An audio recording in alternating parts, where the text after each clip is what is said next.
미국 없이 나 홀로 일본처럼 최악 온다. 무슨 말일까요? 중국에 대한 이야기입니다.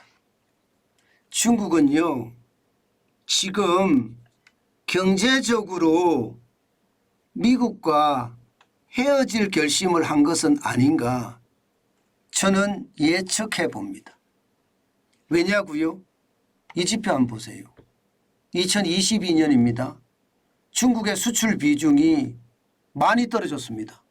20.7%까지 떨어졌어요. 이게 말입니다.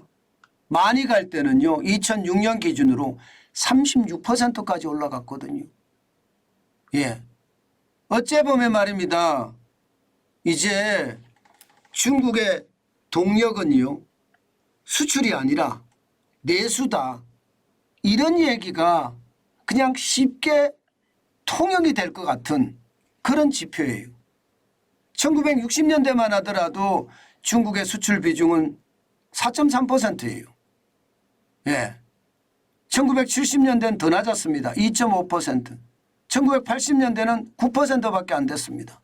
이것이 36%까지 올라갔다가 20.7%까지 떨어졌다는 것은 중국이 미국의 어떤 경제 뭐라고 해야 되나요? 연계에서 좀 벗어나겠다. 이런 뜻이 굉장히 강한 뜻으로 보입니다. 이거 어디서 많이 본 것 아닌가요? 일본 말입니다. 일본이 노라고 말할 수 있는 일본 이야기하면서 말입니다. 이제 미국한테도 노라고 이야기한다. 그렇게 이야기를 했어요. 그런데 일본에는 어떤 결과가 가져왔죠? 그 결과가 결국은 엔달러 환율이 굉장히 강해지는 엔고 정책을 쓸 수밖에 없는 그런 구조로 바뀌었습니다. 그때 일본이 선택했던 것은요. 그래? 우리는 수출은 지금보다가 조금 줄일 수 있지만 내수를 통해서 일본 경제가 살아날 거다. 내수만 하더라도 1억 명이 되니 자체적으로 경제가 살아나지 않겠느냐. 이렇게 예상을 했단 말입니다. 그런데 그 결과는 어떻게 됐나요? 그 결과는 잃어버린 10년, 잃어버린 20년, 잃어버린 30년이 오고 말았습니다. 중국은 어떻게 될까요? 중국은 지금처럼 말입니다. 미국 없이 나 홀로 경제를 자립한다. 그러면서 수출은 줄이고 내수를 강화시켜 나가겠다. 이 이야기인데 글쎄요. 저는 어떻게 생각하면 일본처럼 말입니다. 디플레이션이라고 하는 일본식 불황, 저성장 저물가라고 하는 그런 최악의 상황을 맞지는 않을까. 저는 그런 생각을 해봅니다. 그러면 중국이 왜 말입니다. 미국 없이 나 홀로라는 이야기가 나왔느냐. 이것도 우리가 생각해 볼 필요가 있잖아요. 이게 어떤 경제 환경에서 자발적으로 선택한 길이라면 그 길이 굉장히 좋을 수도 있어요. 그런데 자발적인 선택이 아니라 어쩔 수 없는 선택이라면 글쎄요. 쉽지 않다. 저는 그렇게 생각을 합니다. 일단 여러분 이 지표를 먼저 한번 보시죠. 2022년 대비 2023년 외국인 직접 투자입니다. 중국 내 외국인 직접 투자가 최악으로 줄어들고 있습니다. 1998년 이래 사상 최저치라고 해요. 2분기까지 249억 달러밖에 되지 않습니다. 작년에 1891억 달러였거든요. 미국이 그만큼 줄인 거예요. 서방이 그만큼 줄인 겁니다. 대한민국도 그만큼 줄였어요. 중국은 지금까지 말입니다. 중국 기업하고요. 외국 기업이 50대 50으로 합작을 해서 중국에 공장을 세우고요. 그 제품을 내수에도 쓰지만 수출도 함께 하면서 경제를 성장시켜 왔거든요. 그런데 외국인 투자가 급격하게 떨어지니까 이게 이제는 스스로 해결을 해야 돼요. 스스로. 그렇다고 새로운 국제 질서 하에 중국이 여기저기 가서 옛날처럼 팔아먹기도 쉽지가 않습니다. 게다가 미중 갈등이 굉장히 첨예해서요. 이제는 중국 스스로 자립하는 수밖에 없다. 그렇게 생각했던 것은 아닐까요? 중국의 인구가 14억이니까 일본의 인구는 1억이었고요. 거기에 비하면 14억을 키우면 내수가 팡팡 살아나서 중국 경제가 자체적으로도 확확 돌아가겠다. 이렇게 생각할 수 있는 부분이죠. 그렇지만 외국인 투자가 없이 2010년부터 1,000억 달러가 넘게 외국인들이 직접 투자를 해왔는데 이 투자가 없이 중국 스스로 계속 힘을 받아서 갈 수 있을까요? 글쎄요. 저는 그게 쉽지 않다고 봅니다. 당장 말입니다, 여러분. 외국인 투자가 줄어드니까 중국의 고정자산 투자율이 8월에 3.2까지 떨어졌습니다. 3.2까지. 이게 여러분 쭉 그래프를 한번 보세요. 2022년 2월에 12.2%인데 그때부터 지금 계속 내리막길이에요. 2022년 2월이니까 지금 1년하고도 6개월째 계속 내리막기잖아요. 고정자산에 대한 투자가 이렇게 계속 내리막길을 걷는다는 것은요. 중국 스스로 일어나기가 참 쉽지 않다. 저는 그렇게 생각합니다.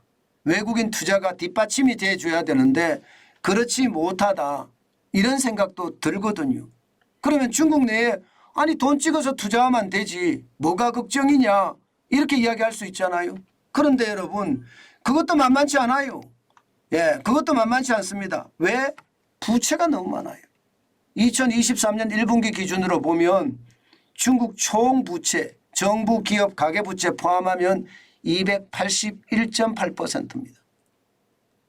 2020년에 271.1%였거든요. 이게 2021년에 262.8%까지 줄어들더니요. 결국은요. 281.8%까지 올라갔어요. 부채 비율이 어마어마하다는 이야기죠. 그런데 이 부채 비율을 가지고 또 돈 찍어서 계속해서 밀어준다고요? 기업들을? 그래서 내수를 진작시킨다고요? 글쎄요. 이게 내수가 진작이 잘 되면 다행이지만 일본도 똑같이 했었거든요. 내수가 진작이 잘 되면 다행이지만 내수가 진작이 안 되면요. 경제는 심리라고 했습니다. 1억 인구를 가지고 있는 일본이나 14억 인구를 가지고 있는 중국이나 심리가 무너지면 이거 만만치 않거든요. 심리가 무너지면 경제 자체가 깨지게 돼 있습니다. 그렇게 깨졌을 때 중국이 과연 회생할 수 있을까? 저는 그런 생각을 진짜 많이 해봐야 된다고 생각합니다. 중국은 미국 없이 나홀로 자립할 수 있다고 하지만 결국 말입니다. 투자할 재원이 없어서 자립하기가 굉장히 어렵지 않을까. 게다가 정부가 돈을 뿌려서 계속 부양한다는 것도 경제에는 한계가 있고요. 또 중국 국민들의 심리가 개선되는 것도 쉽지 않아 보인다. 저는 그렇게 생각을 합니다. 그래서인지 말입니다. 케네스 로코프 하버드대 교수예요. 지금 중국은 결국 말입니다. 통제경제사회이기 때문에 금융위기가 났지 결국은 부채 슈퍼사이클이 중국으로 간다는 거예요. 2008년에 미국발 금융위기가 터졌고요. 2010년에 유럽발 재정위기가 터졌고요. 이제 다음 차례는 중국의 금융위기가 터진다. 이렇게까지 이야기하고 있습니다. 물론 이 자체도 말입니다. 서양에서 중국을 보는 시각이라고 이야기합니다. 중국 내에서는 무슨 금융위기야? 통제를 하고 있는데 중국의 은행의 대부분이 국가 소유인데 이게 금융위기가 와? 돈 풀어서 돈 찍어서 풀면 되는데 무슨 소리야? 이런 얘기를 하고 있지만요. 세계 석학들도 바보가 아닌 이상요.